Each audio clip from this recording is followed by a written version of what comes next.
Picture this. You're lying on your back out in the middle of nowhere. No streetlights, no traffic.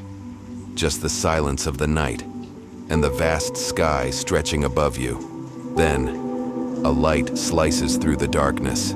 Another and another.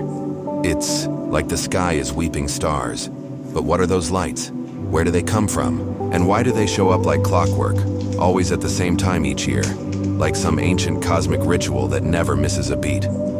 Tonight, you're about to uncover the truth behind one of the oldest and most mysterious meteor showers ever, recorded by humankind, the Lyrids. Get ready, because what looks like just a beautiful night sky show might actually be the glowing remnants of something far older and far more powerful than you'd ever imagine. On certain nights when the sky is clear and far from city lights, the universe puts on a silent show.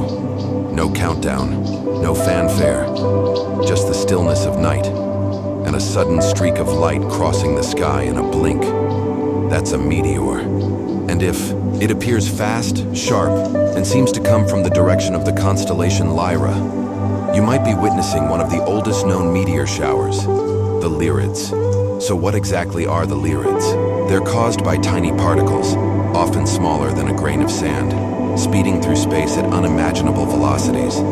When these particles hit Earth's atmosphere, they burn up due to friction with the air, creating a visible flash of light for just a second or two. What you're seeing is a fragment of cosmic dust streaking through our skies like a celestial signature. These particles aren't drifting randomly.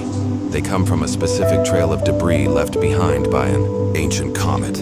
And as Earth continues its yearly journey around the sun, it passes through that trail again and again, like driving through an old invisible path scattered with space dust. The name Lyrids comes from the constellation Lyra, because the meteors appear to radiate from that point in the sky, a spot we call the radiant.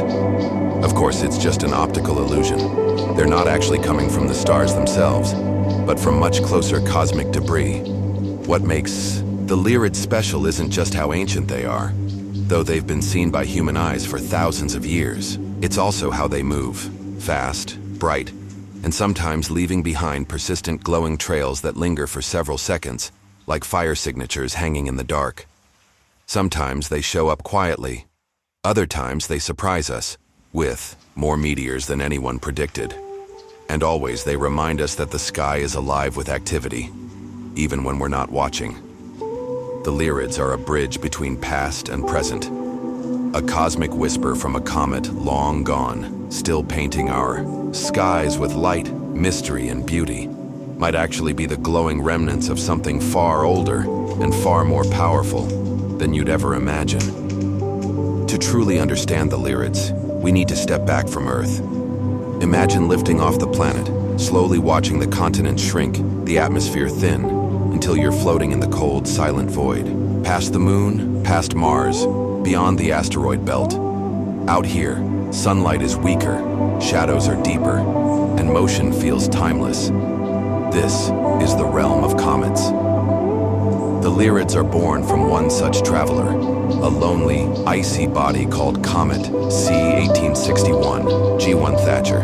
It's not a famous comet. You won't see it in pop culture or in bright images like Halley's or Hale-Bopp, but its story is written in fire across our skies every single year.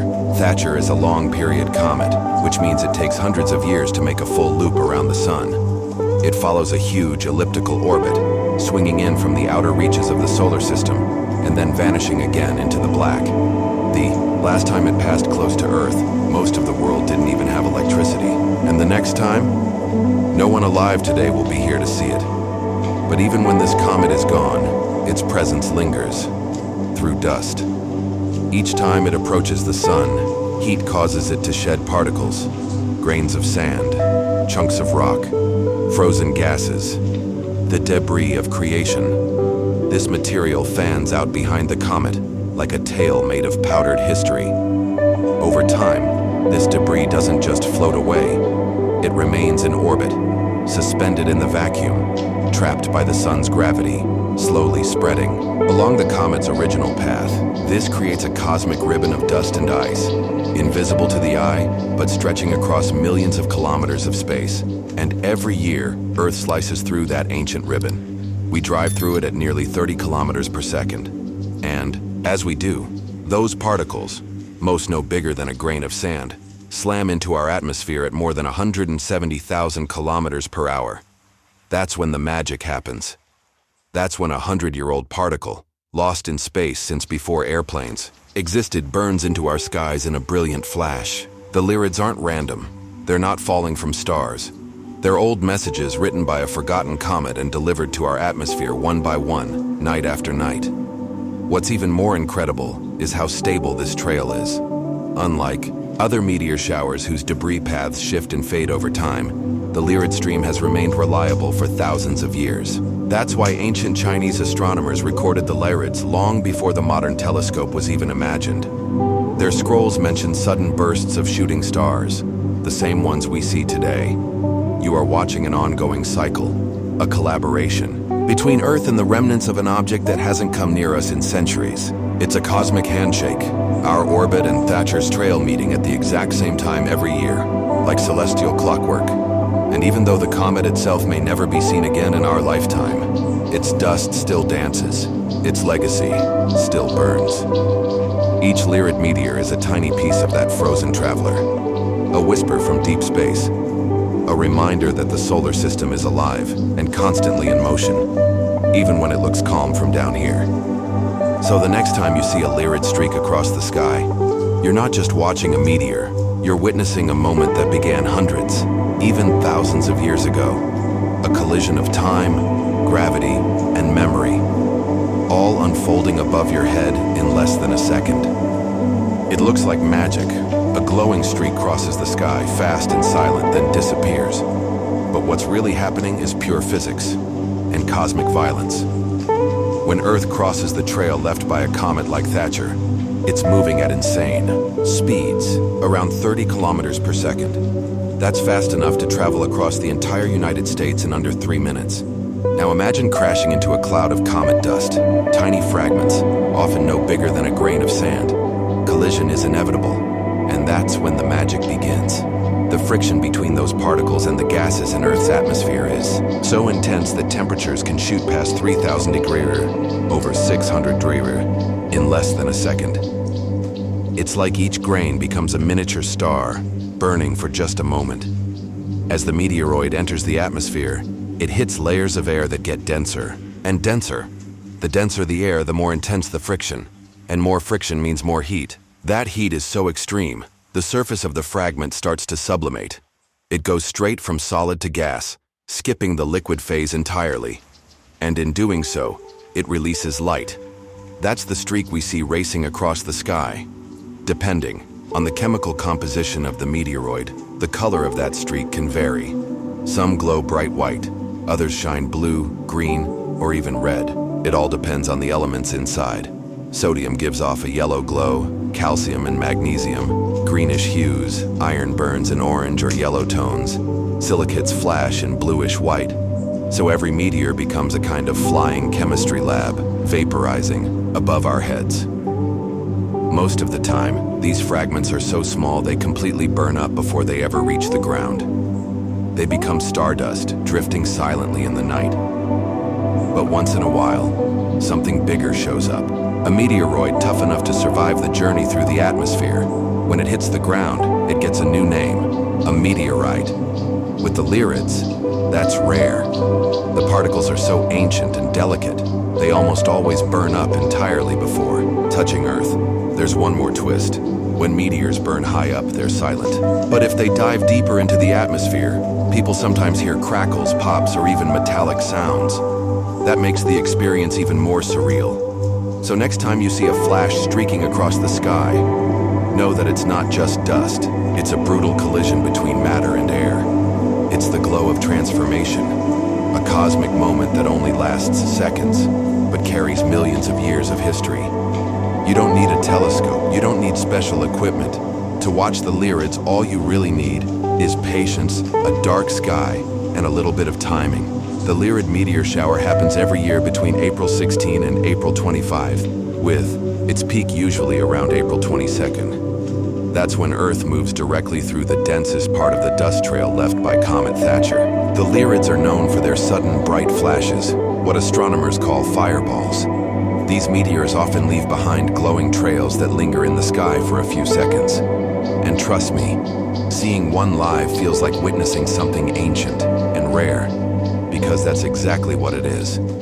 The best place to observe them? Far from city lights. Light pollution is your biggest enemy. Even the brightest Lyrids can be drowned out by artificial lighting. So head to a rural area, a mountain, or a remote beach. The darker the sky, the more meteors you'll see. Now, where should you look? The Lyrids appear to radiate from the constellation Lyra, which rises in the northeast part of the sky. You don't need to stare directly at Lyra.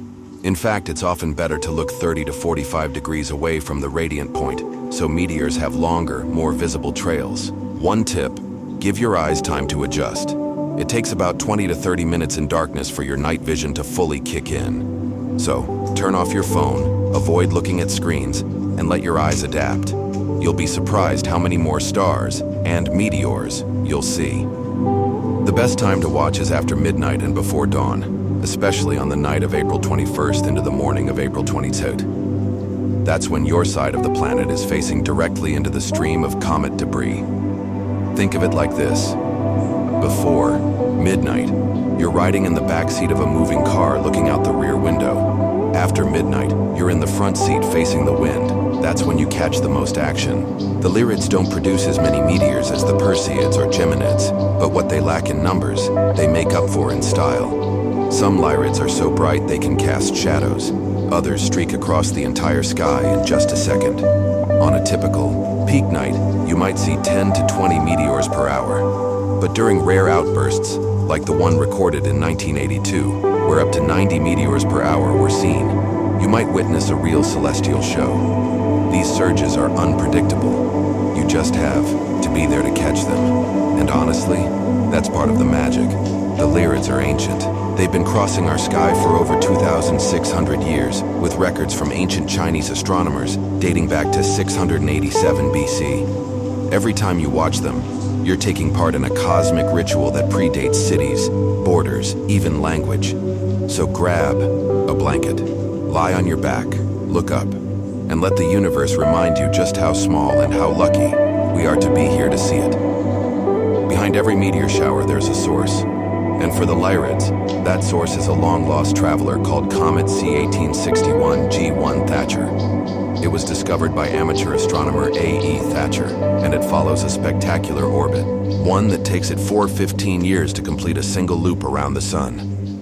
That means once every 4 centuries, this icy wanderer swings by and sheds a trail of cosmic dust, tiny, ancient particles drifting alone through space, until one day, they cross paths with Earth. When they do, they hit our atmosphere at over 105,000 miles per hour. The sheer speed causes them to ignite in a blink, creating the meteors we watch streak across the sky. The wildest part? Comet Thatcher is currently too far away to see, even with a telescope. But its trail still reaches us, year after year, like a memory from the deep past. Every Lyrid you see is a glowing piece of that comet, a fiery echo of a visitor that passed centuries ago. So when you look up, you're not just watching rocks burn in the sky. You're witnessing fragments of history igniting right before your eyes. Now that you know the secret behind the Lyrid meteor shower and its cosmic history, why not take a moment to look up at the sky this week and try to catch a glimpse of these fragments from the past? Don't forget to hit that like button if you enjoyed this journey into the world of falling stars. And of course, subscribe to the channel so you don't miss out on our upcoming videos about mysteries and wonders of the cosmos. Drop a comment sharing your own Lyrid watching experience, and share this video with friends who also love the universe. Let's keep exploring the mysteries of the sky together.